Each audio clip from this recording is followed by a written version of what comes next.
여러분 안녕하세요, 롱장입니다. 잘 지내시죠? 환율 때문에 말이 정말 많아요. 그래서 환율 얘기 좀 해볼게요.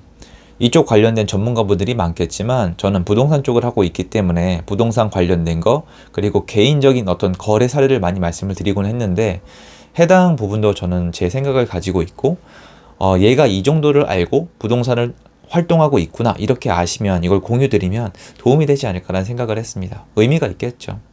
일단은 제가 예전에 했던 말 중에 기억하는 분들이 꽤 있을 겁니다. 세상이 다 망할 것 같다. 세상이 다 경기 침체로 갈 것 같다. 뭐 전쟁 날 것 같다. 온 세상이 막 다 망할 것 같다.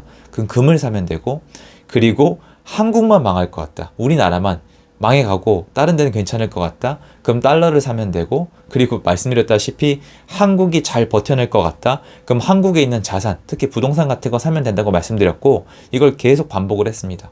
그러면서 여러 가지 다른 이견들이 있었어요. 특히 달러에 대해서. 뭐라고 말씀하셨냐면, 야, 이 멍청아, 너 현금같이 내려간다면서 달러는 현금 아니냐라고 말씀을 드렸는데, 우리 입장에서 달러는 현금이랑은 달라요. 왜냐면 너무 큰 차이죠. 현금이란 건, 그리고 이제 화폐라는 건 다 뭐 말장난마다 다르겠지만 이게 가치를 저장하고 있는 게 아니라 교환 수단으로 약속이 돼 있는 거예요. 지폐는 사회적 약속인 거죠. 뭐 다른 것도 마찬가지긴 한데, 예를 들어서 제가 손에 들고 있는 이 마이크를 코끼리라고 부르고 싶어도 여러분은 코끼리라고 인정 안 해주실 거잖아요. 이게 사회적 약속이에요. 깰 수가 없단 말이에요. 근데 전 세계적으로 어떤 약속이 돼 있냐면, 원화를 들고 나가시면 의미가 없어요. 이게 뭐야? 나 이거 안 받아. 무슨 개발도상국 화폐야? 이런 분들이 심지어 있거든요. 왜냐면 밖에 나가면 아직도 은근히 북한, 남한, 일본, 중국을 헷갈리는 분들이 많고, 심지어 여기에 동남아랑 몽골까지 섞는 분이 계실 정도로 한국은 작은 나라예요. 그런데 달러는 달라요. 달러는 다 통용이 된단 말이에요. 그럼 같은 화폐라고 보기에는 환전성이나 유동성의 그 질이 너무나 다르단 말이에요. 그래서 안전자산으로서 원화와 달러는 완전히 달라요. 같은 화폐지만 다른 돈이라고 생각하시면 됩니다. 그래서 달러를 기반으로 한 미국 주식, 미국 부동산, 미국 어떤 회사에 대해 투자하신 분들은 지금 괜찮죠.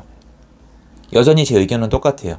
지금도 전 세계가 다 리세션 갈 것 같다? 미국 긴축 가다가 잘못 당겨서 침체로 갈 것 같다? 그럼 금 사는 게 나아요. 그리고 미국은 멀쩡한데 한국은 맛이 갈 것 같다? 그럼 달러를 기반으로 가거나 달러를 사는 게 맞아요. 한국은 잘 버티고 한국은 잘 성장할 것 같다? 그러면 한국에 있는 자산을 사는 게 맞아요. 저는 똑같이 생각하고 있습니다. 자, 그런데 지금 상황을 쭉 살펴봐요.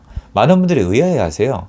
야, 미국은 저렇게 지금 아시죠, 이거? 여러분, 이율을 계속 올리고 있는데 한국은 왜 이렇게 못 올리냐? 미국은 요번에 뭐 자이언트 스택 간다는데 한국은 할 수 있겠냐? 미국 금리가 한국 금리를 앞섰다. 네가 얘기한 대로 한국 혼자 뒤처지는 거 아니냐? 요거를 좀 정리를 해드릴게요. 일단 여러분, 이게 못 맞추는 이유가 뭐냐면은 세계 경기는 여러 사람의 이해관계가 섞여 있고 그 안에 수요가 섞여 있잖아요. 돈이 어디로 흘러갈지 수급을 통해서 트렌드를 통해서 미리 예측은 가능하지만 얘네가 어디로 튀어나갈지 알 수가 없단 말이에요. 여러분이 여러분 돈을 어디다 쓸지 어떤 트렌드를 통해서 예측은 가능하겠지만 또 모른단 말이에요. 그래서 오늘 내가 예측해서 맞췄다 해도 내일 세상은 다르고 내일 모레 세상은 또 달라요. 그래서 세계 경기를 다 알고 있는 사람은 지구상에 없어요. 전 책에서 읽은 내용이에요. 알았다고 생각하는 순간 그건 어제의 세상이에요. 또 알았다고 생각하는 순간 어제의 세상이에요. 그리고 일반인이 알고 있는 세상은 거의 일주일 전이나 한 달 전의 세상이에요. 이게 정보화가 되게 빨라지면서 이게 빨라진 정도가 이건데 사람들은 되게 이미 지나간 세상을 알고 있습니다. 그래서 성공한 사람들 얘기를 들어봤자 여러분한테 적용이 잘 안 되는 이유는 해당 분야가 계속 바뀌면서 그 안에서 부자가 나왔는데 여러분이 그 사람을 접했을 때는 그 시장은 이미 지나갔고 그 사람은 그 방법이 지금도 통한다고 얘기를 하지만 안 통하는 경우가 많기 때문이에요. 저는 그래서 버릴 책들은 버리고 있습니다. 자, 그런데 미국은 안 망해요. 전 그렇게 생각합니다. 미국은 제가 여러분 좀 이해 편하게 얘기할게요. 미국은 양아치 국가예요, 여러분. 안 망합니다. 왜냐면 왜 양아치라고 부르냐면 볼모로 잡고 있어요. 인지를 잡고 있다고요.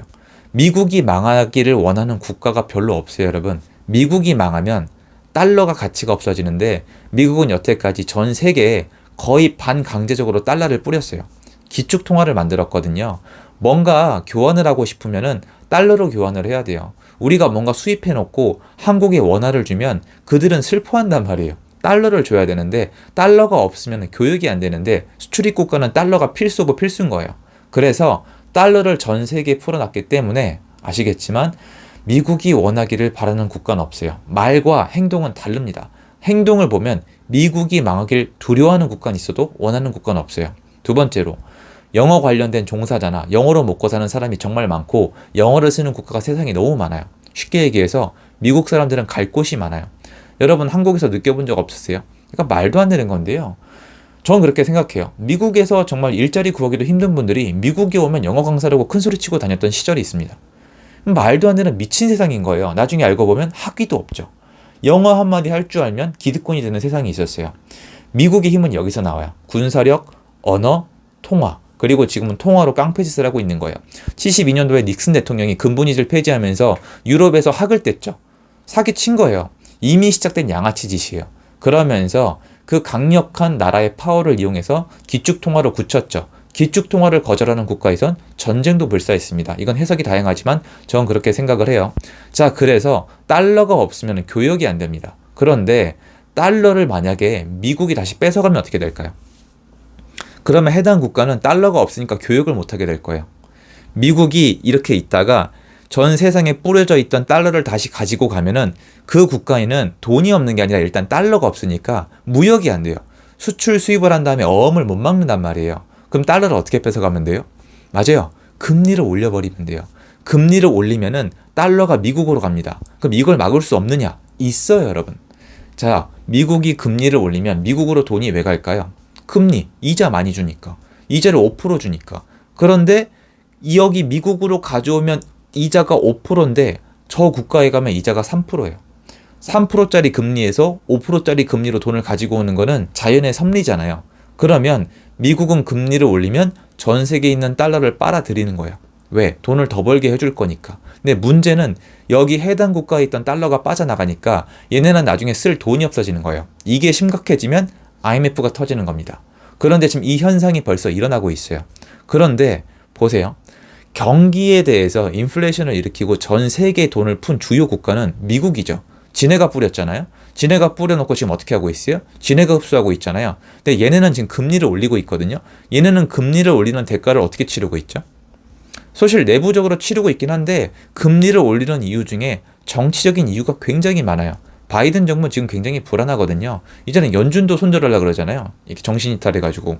그런데 이 대가를 누가 치르고 있냐면 달러 보유액이 부족했던 국가, 개발도상국이나 약간 약해져 있던 일부 국가가 치르고 있습니다.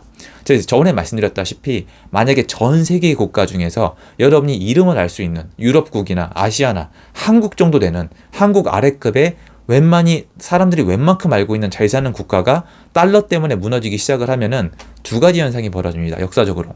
첫 번째, 거대 국가에서 기축통화를 치고 들어오려고 그래요. 중국이나 뭐 러시아나 인도가 됐든 간에 야 너네 달러 때문에 망하잖아. 그러니까 우리 거 쓰자 앞으로.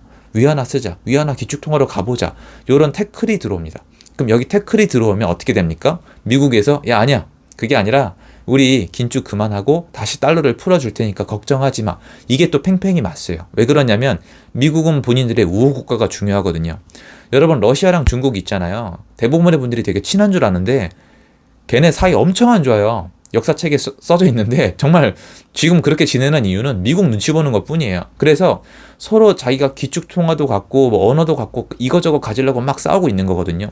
그래서 지금은 힘 겨루기 중에서 러시아 사태가 촉발하긴 했지만 미국이 본인의 힘을 이용해서 본인 내부의 정치적 세력을 이끌고 있으면서 본인들만 잘 살려고 하는 거예요. 지금 이거는. 그러면 이렇게 생각하시면 돼요. 금리가 왜 다르냐? 왜 미국은 금리를 올리는데 한국은 금리를 그만큼 못 오르느냐? 여러분이 아셔야 되는 게 첫 번째가 한 가지가 있어요. 첫 번째, 한국은 지금 따라서 잘 올리고 있는 국가예요. 전 세계적으로 봤을 때 여러분 보세요. 한국은 그나마 따라 올리고 있는데 전 세계를 봐야 돼요. 미국이 만약에 금리를 올려서 기준금리가 4%인데 개발도상국은 따라 올리질 못해가지고 금리가 엄청 벌어지는 곳이 생기잖아요. 그럼 여기 있던 달러 다 나갑니다. 그럼 얘네는 디폴트가 나겠죠. 달러에 대해서. 근데 한국은 격차가 있긴 한데 어쨌건 그 갭이 있긴 하지만 따라서 올리고 있기 때문에 달러가 적절히 빠져나가는 거예요. 다 안 빠져나가고. 물론 지금 환율은 문제가 있지만 왜 다 안 빠져나갈까요? 한국에 건실한 대기업이 있기 때문에 여전히 투자 가치가 있고 기존에 가지고 있던 달러가 많기 때문이에요. 충분히 개입할 수 있는 힘도 있고 한미 통화 수업도 예전에 얘기가 나왔지만 엉뚱한 대로 했지만 어쨌건 앞으로 할 수 있는 힘이 있다고 사람들은 생각하기 때문이에요. 결론은 한국은 망하고 있지 않아요. 그리고 미국은 망할 일이 없어요. 다른 국가들이 망할 겁니다. 그래서 여러분 다시 한번 선택을 해야 돼요. 미국이 지금 이런 식으로 금리 인상하다가 결국 침체로 가서 경제 위기로 간다? 한동안 대공황이 올 것 같다? 여러분들이 돈이 얼마가 있을지 모르지만 원자재가 됐던 아무튼 금을 사시는 게 낫습니다. 그리고 금리를 못 따라 올리는 거 보니까 한국이만 망할 것 같다? 그럼 달러를 기반으로 달러를 사시는 게 맞는데 제가 봤을 때 한국 지금 잘하고 있어요. 동의 못 하시는 분들 많겠지만 이 정도면 잘하고 있는 거예요. 전 세계를 한번 봐보세요. 한국이 얼마나 선방하고 있는지. 자, 그리고 한국이 선방을 넘어서 잘하고 있다. 미국 따라서 긴축으로 가다가 다시 잘 살게 될 것 같다. 디플레는 안 올 것 같다. 그러면은 제가 봤을 때 한국에 있는 자산을 사는 게 맞다는 생각을 합니다. 단순하긴 하지만 저 정도 알고 있는 분들은 이해가 더 편하지 않으실까라는 생각에서 좀 찍어봤습니다. 물론 더 디테일한 내용은 다른 전문가분들이 훨씬 더 잘 아시겠죠? 근데 전 요 정도 선에서 알고 있어도 부동산 쪽 활동할 때 그렇게 막 어렵지 않았거든요. 그래서 여러분도 도움이 되시는 마음에 영상 준비해봤습니다. 감사드리고요. 좋은 하루 되십시오. 감사합니다.